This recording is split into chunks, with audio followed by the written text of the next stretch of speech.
Hello my dear students, welcome to BL online classes। Students हम बात कर रहे थे डेड मैन्स पाथ लेसन है जो क्लास 12th इंग्लिश की जो बुक है पैनोरमा, इसका लेसन है जो डेड मैन्स पाथ, मृत व्यक्तियों का रास्ता। तो उसमें क्या हम स्कूल की बात कर रहे थे, एक स्कूल था उसमें युवा प्रिंसिपल माइक आए जो उनकी वाइफ थी जो नैन्सी थी।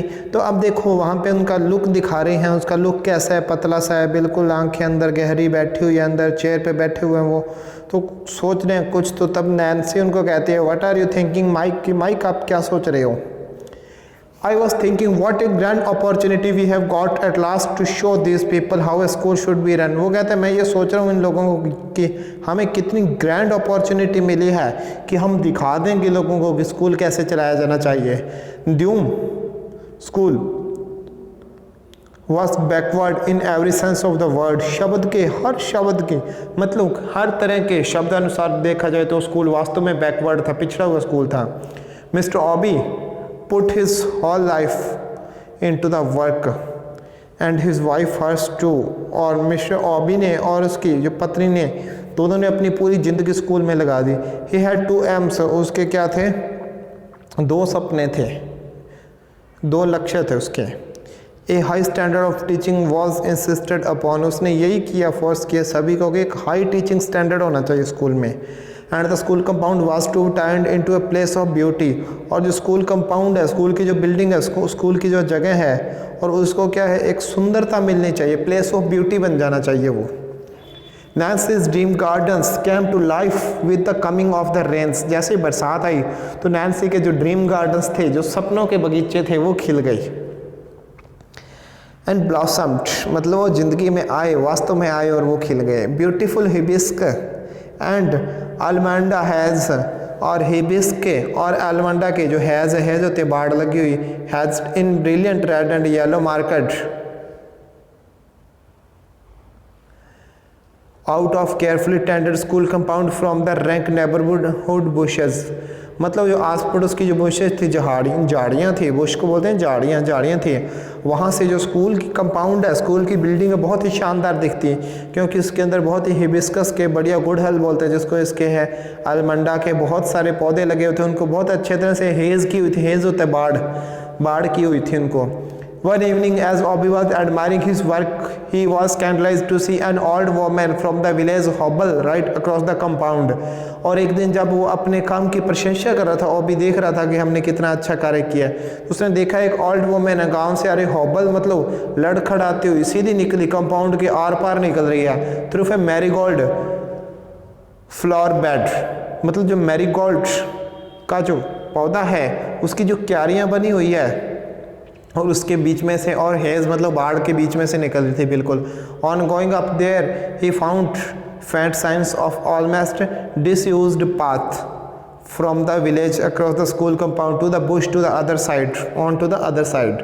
फिर उसने देखा कि वहाँ पे डिसयूज्ड पाथ, कि कोई फेंट क्या होता है, मध्यम से फीके से कोई साइन पड़े हैं, निशान पड़े हैं, ऐसा लग रहा है कोई रास्ता है जो अब यूज़ नहीं कर रहे लोग, पहले कह रहे थे पैरों के निशान पड़े थे, ऐसा लग रहा है जैसे गांव वाले यहाँ से स्कूल कंपाउंड से होके झाड़ियों की दूसरी साइड पीछे जाते थे। It amazed me, said Obi to one of his teachers who had been 3 years in the school। कहता है ये तो मुझे आश्चर्यचकित कर रहा है, ये पैरों के निशान लोगों की, मतलब पगडंडी कहाँ से आई स्कूल में। दूसरे टीचर से पूछता है जो टीचर 3 साल से स्कूल में है। That you people allowed the villagers to make use of this footpath। कहता है क्या आपने, मिस्टर ऑबी बोले कि क्या आपने लोगों को अलाउड किया, मतलब परमिशन दी कि स्कूल को फुटपाथ बना दो। इट इज़ सिंपली इनक्रेडिबल, ये तो वास्तव में आश्चर्यजनक चीज़ है। ही शूक हिज हेड, उसने अपना सिर हिलाया कि वास्तव में आपने भी महान कार्य किए हुए हैं, आपने ये परमिशन दी हुई थी लोगों को। The path said the teacher apologetically, मतलब टीचर जैसे क्षमा मांगते हुए बोलता है कि द पाथ, ये तो रास्ता था, appears to be very important to them, कि रास्ता शायद उनके लिए बहुत इंपॉर्टेंट था।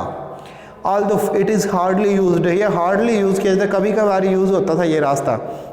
It connects the village shrine with their place of burial. Burial क्या होता है, दफनाने की जगह, कि गाँव को दफनाने की जगह मतलब कब्रिस्तान से जोड़ता था ये रास्ता। And what has that got to do the school with the school, asked the headmaster, headmaster बोलता है लेकिन स्कूल के साथ इसका क्या काम, स्कूल में से क्यों किया इस रास्ते को। वेल आई डोंट नो, कि अच्छा मैं नहीं जानता, replied the other with shrug off shoulders, मतलब श्रग ऑफ शोल्डर, कंधे उचकाते हुए, कंधे ऊपर उठाते हुए कहते हैं नहीं मैं नहीं जानता। But I remember that there was a big row sometimes ago when we attempt to close it, कहता है कि जब हमने इसको अटेम्प्ट किया, कोशिश की क्लोज करने की, बंद करने की, तो वहाँ पे क्या एक बिग रो होता है झगड़ा, बहुत बड़ा झगड़ा हो गया था गाँव में। There was some time ago, कुछ समय पहले की बात है, but it will not be used now, लेकिन अब इसको कोई यूज़ नहीं कर रहा। Said Obi as he walked away, जैसे वो जाता है वहाँ से, अब ऑबी कहता है लेकिन कोई बात नहीं, ये पहले की बात है, अब इसको कोई यूज़ नहीं करेगा। What will the government education officer think of this when he comes to inspect the school next week, कि जब गवर्नमेंट ऑफिसर स्कूल विजिट करने आएगा नेक्स्ट मंथ, नेक्स्ट वीक, तो वो क्या सोचेगा कि पागल टीचर हैं यहाँ के। The villagers might for all I know decide to use the school room for a pagan ritual during the inspection, और मुझे तो लगता है विलेजर्स तो क्या करेंगे, इंस्पेक्शन के दौरान स्कूल का कमरा भी यूज़ कर सकते हैं, आगे अपने काम में ले सकते हैं। Heavy sticks were planted closely across the path at the two places where it entered and left the school premises. Premises क्या होता है, स्कूल जो प्रांगण है, स्कूल के प्रांगण में जो गेट, जहाँ से गेट शुरू होता रास्ता और जहाँ पे रास्ता बंद होता, दोनों जगह मतलब क्या है, वहाँ पे हैवी स्टिक्स बारी बारी छड़ियाँ लगा के गेट बंद कर दिया गया, पूरे स्ट्रॉन्ग क्लोज कर दिया गया उसको। These were further strengthened with barbed wire, मतलब फिर वो कंटीली तार के साथ उसको बंद कर दिया गया।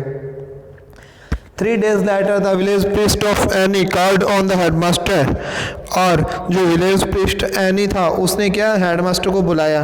He was an old man and walked with a slight stoop. Slight stoop क्या होता है, थोड़ा सा झुकना, और वो बूढ़ा आदमी थोड़ा सा झुक के चलता था।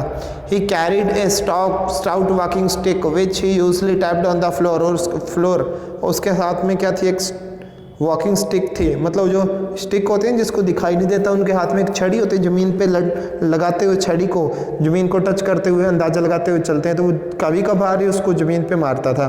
बाय वे द एम्फासिस इस time he made a new point in his argument, और इसी प्रकार वो बंदे ने आज तक, उस आदमी ने कुछ भी होता आर्ग्यूमेंट के लिए कोई ना कोई नया पॉइंट ढूंढ लेता था। I have heard he said after the usual exchange of coordinates that our ancestor footpath has recently been closed. ancestor मतलब पूर्वजों का, वो कहता है मैंने सुना है कि जो हमारे पूर्वजों का रास्ता है वो आपने अभी अभी बंद कर दिया है। Yes replied Mr. Obi. Mr. Obi कहते हैं हाँ, We can't allow people to make a highway of our school compound, कि हम लोगों को हमारे स्कूल कंपाउंड को हाईवे नहीं बनाने देंगे। ऐसा थोड़ी है, स्कूल है ये कोई हाईवे थोड़ी है कि आप यहाँ से निकल जाओगे। लुक हियर माय सन, कि यहाँ देखो मेरे पुत्र, said the priest bringing down his walking stick, अपनी वॉकिंग स्टिक को नीचे रखते हुए कहते हैं, this path was here before you were born and before your father was born, जब आपका जन्म हुआ, आपके पिता का जन्म हुआ, उससे पहले से रास्ता यहाँ पे है ये। The whole life of this village depends on it, गाँव की पूरी ज़िंदगी इस पे डिपेंड करती है। Our dead relatives depart by it and our ancestors visit by us by it, कि हमारे जो डेड रिलेटिव, जो रिश्तेदार हैं, संबंधी हैं, जिनकी डेथ हो जाती है, यहाँ से ही वो उनको प्रस्थान करवाया जाता है। जो एंसेस्टर है, हमारे पूर्वज है, वो भी यहीं से ही हमें मिलने आते हैं। But most important it is the path of children coming in to be born, सबसे इम्पॉर्टेंट बात यह है कि उन बच्चों का भी ये रास्ता है जो नए जन्म ले रहे हैं यहाँ पे। Mister Obi listened with a satisfied smile on his face, वो अपने चेहरे पे एक संतुष्टि की स्माइल लेकर उसको सुनते रहते हैं कि क्या कुछ बोल रहे हैं ये। Whole purpose of our school, he said finally, is to eradicate just as such beliefs as that. कहते हैं हमारे स्कूल का पूरा पर्पस है, उद्देश्य है वो क्या, इरेडिकेट मतलब इन चीज़ों को ख़त्म करना जो आपके बिलीफ हैं, जो आपने धारणाएं बनाए रखी उनको। Dead man do not require footpath, मतलब मृत व्यक्तियों को कोई फुटपाथ की ज़रूरत नहीं होती। The whole idea just fantastic, मतलब आपका आइडिया तो बहुत शानदार है। Our duty is to teach your children to laugh at such ideas, लेकिन हमारी ड्यूटी है कि हम बच्चों को यह सिखाएं कि आपके इस प्रकार के विचारों पर हंसें बच्चे।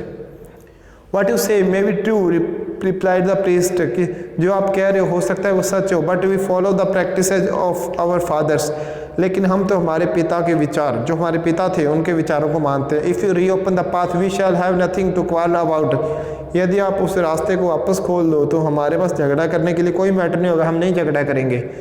What I always say is let the hawk perch and the eagle perch, he rose to go. फिर वो बोल के कहता है कि यहाँ पे तो हॉक मतलब जो भी गिद्ध है, बाज है, सारे यहाँ पे मंडराएंगे। ही रोज टू गो मतलब टीचर ने ऐसे कह दिया है। फिर कहते हैं ही रोज टू गो मतलब वो जाने के लिए खड़ा हो गया वहाँ से। I am sorry said the young headmaster, headmaster कहता है कि नहीं मैं सॉरी मांगता हूँ आपसे, सॉरी बोलता हूँ, ये मैं नहीं कर सकता। But the school compound can not be A through fair, मतलब थ्रू फेयर क्या होता है, गलियारा, लेकिन मैं स्कूल बिल्डिंग को गलियारा नहीं बनने दूंगा। It is against our regulations, कि ये हमारे रेगुलेशन मतलब हमारे जो स्कूल का सिस्टम है, पद्धति है, उसके खिलाफ है ये। I would suggest you to construct another path, मैं आपको सजेस्ट करता हूँ कि आप अन्य रास्ता कंस्ट्रक्ट कर लें। कंस्ट्रक्ट करना मतलब बना लें, निर्मित कर लें।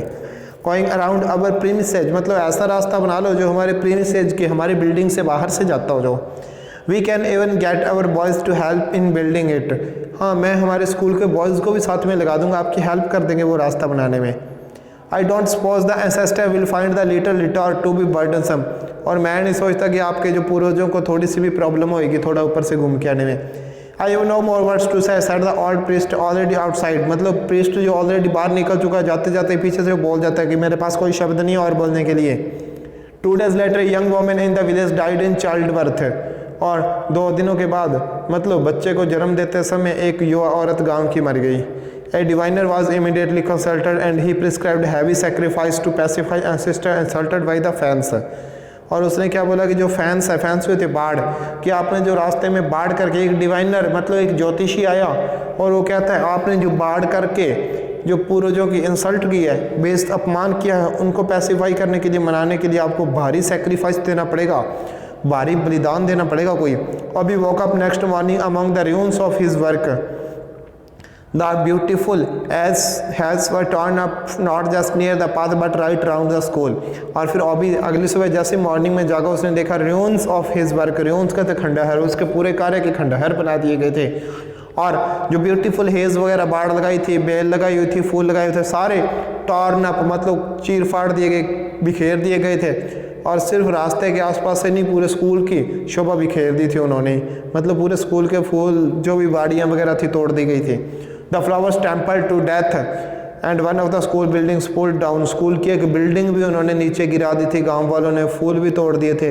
दैट डे उस दिन the white supervisor came to inspect the school, और जो अंग्रेज सुपरवाइजर था वो स्कूल को इंस्पेक्ट करने, निरीक्षण करने आया school, and wrote a nasty report, और फिर उसने एक बुरी रिपोर्ट लिख दी कि मतलब स्कूल का ये हाल है। उसको क्या पता था पहले क्या हाल था, उसने तो ये लिख दिया कि स्कूल में बिल्डिंग टूटी हुई है, इधर उधर कचरा फैला हुआ है, फूल है, बाड़ी है, जो भी सारी खिला जो सारी है ना फूल खिले हुए थे उनको खराब नष्ट कर दिया गया है, सारी चीज़ नष्ट है। उसने तो टीचर का दोष मढ़ दिया। State of the premises but more seriously about the tribal war situation developing between the school and the village, और सबसे खतरनाक रिपोर्ट उसने क्या की कि गांव और स्कूल के बीच में बहुत भयानक युद्ध शुरू हो चुका है। Arising in part from the misguided zeal of new headmaster, और ये सिर्फ एक नए हेडमास्टर की जिद और उसके उत्साह के कारण है। ये लिख के उस प्रिंसिपल के खिलाफ बहुत बैड रिपोर्ट दी। तो स्टूडेंट्स लेसन कंप्लीट होता है। ये है अच्छाई का रिजल्ट जो उनको मिला, उन्होंने अच्छा किया। तो लेकिन जो गांव वाले समझदार नहीं थे तो उनकी सोच का परिणाम, गांव की सोच का परिणाम उस टीचर को भुगतना पड़ा। तो स्टूडेंट्स लेसन कंप्लीट हो चुका है। मिलते हैं नेक्स्ट लेक्चर में नेक्स्ट लेसन के साथ। तब तक गुड बाय।